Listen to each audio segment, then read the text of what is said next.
Hey Dick, I'm gonna get you caught up here on what I've been up to. Uh, all kinds of exciting happenings here. So we got a new transmission.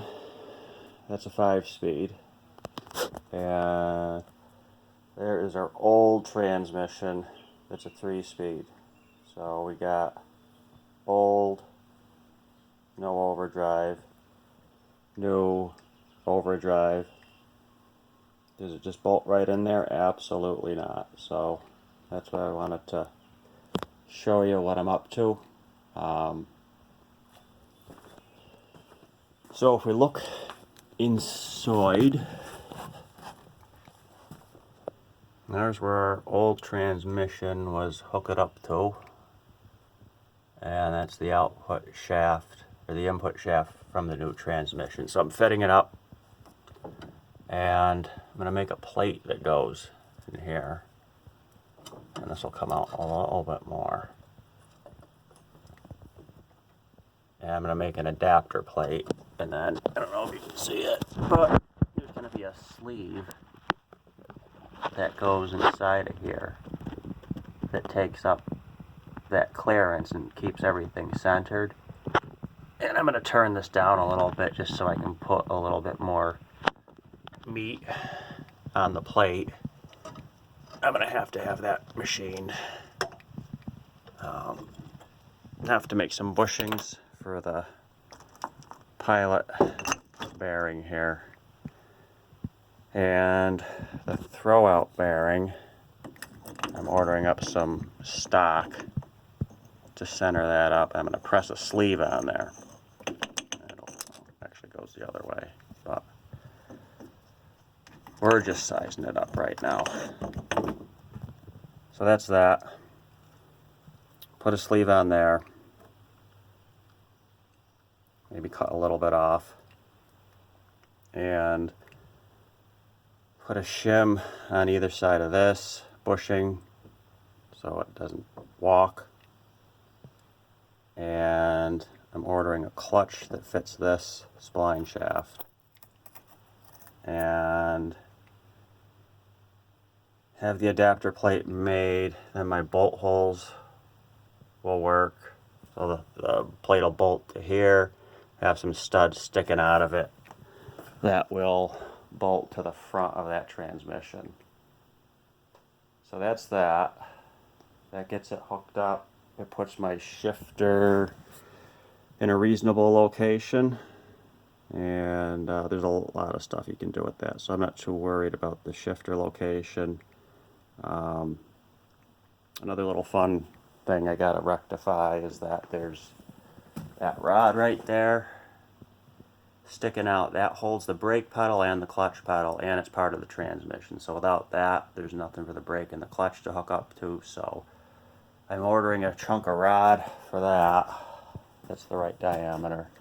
And then that is actually going to mount to the frame of the car instead of the transmission now. And I'll maybe just have a little helper, a guide, like that thing that loop that's sticking out down there, just to kind of take up any end play. And the transmission puts me back to about my cross member, and then I think I got enough room to get a regular drive shaft made, stick it in there, and then hook it up to my new rear end, which has the right bolt pattern, but has the wrong size pilot in the center. So I'm going to have to make some kind of a bushing because the center of the wheel is bigger than this. So I don't know if I'm going to be able to make that myself, or I'm just going to send that out and have a shop do it, which is probably the right thing to do because it might need to be balanced. This is a rear I got from the 69 Bronco. Fellow I ran into has got a whole bunch of them, so he sold me that for a good deal. And that transmission is from a 93 S10, and it's got, the only thing wrong with it is it's got electronic speedometer instead of a mechanical one. So they make kits for it. I don't know if I'm going to do that. I might just rig up a little board and make a servo motor that goes in the back of the speedometer. I'm not too worried about that yet. I'm just trying to get this stupid thing rolling right now, and I'm sure it'll be coming back apart and going together in the future many times, but just to get it so it's a rolling machine for now. Back here, well, that's where my rear axle lived. I'm working on the mounts today, trying to figure out where everything needs to be, try to keep the rear wheel so it's going to be centered. And I got to lock the front shackles. You probably can't see them, but for this style rear end, they have to be fixed, not floating. So I got to come up with something for that. And I don't really want to weld to the frame. I'm trying to do all of this so the car could always be converted back to its original form without any, cutting or, yeah, I'm trying to be compassionate. Whatever that means. There's our old axle I took out that whomever put in that obviously didn't work. And so hopefully Craigslist wants it. If Craigslist doesn't want it, I don't know what I'll do with it. But I'm sick of tripping over it already, I'll tell you that much. This is exciting. These are our new wheels.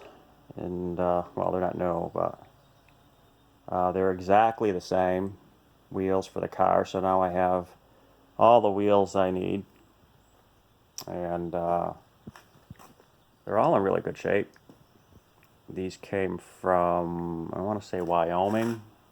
The guy on the Antique Auto forum there sent them out to me, and he gave me another tail light too as a free gift. So we thank him for that. And other than that, that's about it. I got these stupid lights on eBay. They're not the right ones for the car, but just to have something there for now. I was trying to shim them up and see how they'll fit. They're actually surprisingly close to what would have been there, but the problem with them is that I got to make some kind of a gasket or a cushion, as they call them, to shim them like a little perch for it to mount on, so that it looks, so it sits right and it doesn't sit all stupefied. And what else? There's probably more, but that's an overview. It's probably all you can digest. It's a hell of a lot more than I can digest. So I hope you're doing well, and hopefully the next one looks a little bit more better.